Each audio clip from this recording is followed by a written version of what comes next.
And I think what we have to do in sports is start booting bad owners.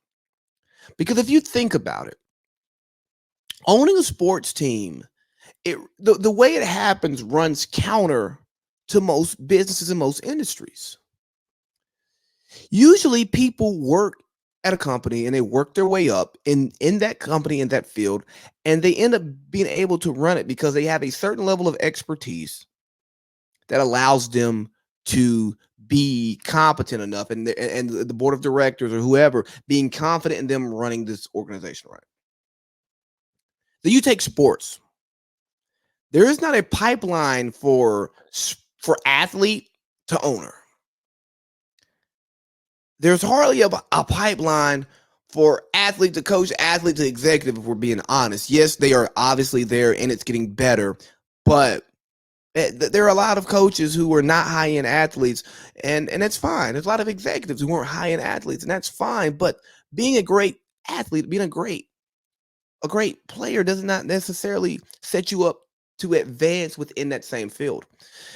And then you have the billionaire owner who can have absolutely no knowledge of the sport, only be a fan or just be filthy rich, and they buy a team. And their interests are profiting, operating in the black, staying out of the red. Well, if you own a team, you're gonna make money, okay? Like if you can own a sports team, sports teams make money. But the problem is when money is driving what you do, running your team, it may not necessarily relate to winning. Winning should be first and foremost because your coach is trying to win, your players are trying to win, and your GM is trying to win. Their ability to keep a job is based upon their ability to win, their ability to contribute to winning. But then the ethos of the company itself is to create profit. And again, not every sports team is like that, but the bad ones are like that. So here's what I propose. I propose that ownership should be temporary. I mean, players can get cut, traded, coaches can get fired, GMs can get fired. But the problem usually starts upstairs, and it's next to impossible to replace that person. Now, is there anything that could ever happen that the NBA would be able to pass that would create this? Absolutely not. It's never going to happen because this is America and we don't take businesses away from people. But I think that we would have a better on-court product. We'd have a better TV product if we got rid of the owners who didn't care. I was listening to a podcast, and I think it was Bill Simmons. It may have been Ryan Russillo. I'm sorry. I don't remember which one. I think it was Russillo. And the question was, would you rather have 5 rings and make a $200 million profit, or have 0 rings and make billions of dollars in profit? And most owners will take the billions and no rings.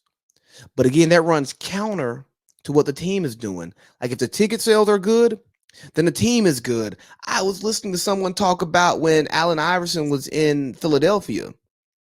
Why would they pay another max contract guy when Allen Iverson is selling out the arena every night?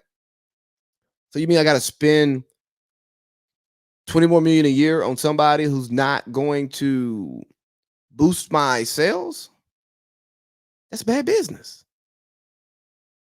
But it's good for the team. It's good for winning. And when you have these clashes of philosophy, you end up losing. Everybody loses. You lose coaches, you lose GMs, you lose players.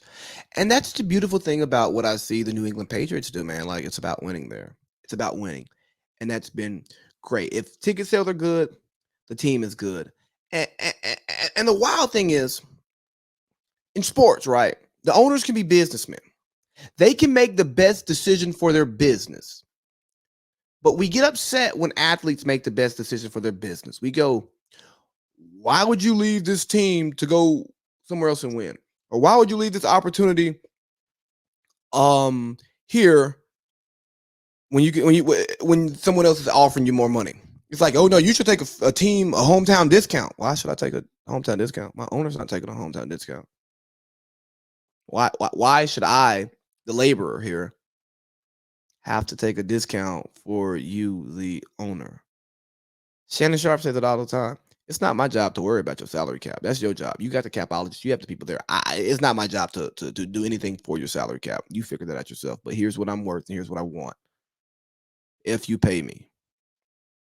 And I think that like as fans and like the viewing public, we need to take more of that approach because we're all opportunists. We're gonna do what we think is best for us when it's best for us. So why in the world would we knock somebody for doing the same thing, right?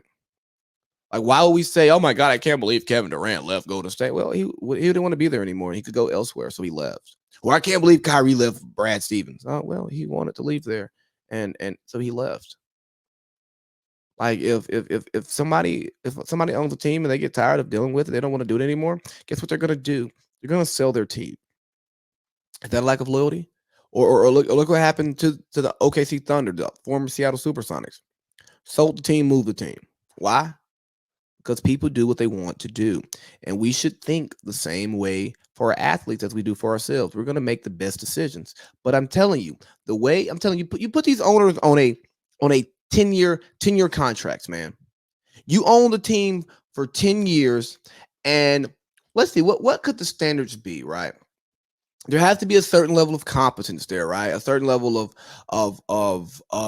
of success. And I'm not saying you have to win the championship at all, because if you look at the Utah Jazz, they have not won a championship, but they're a well-run organization.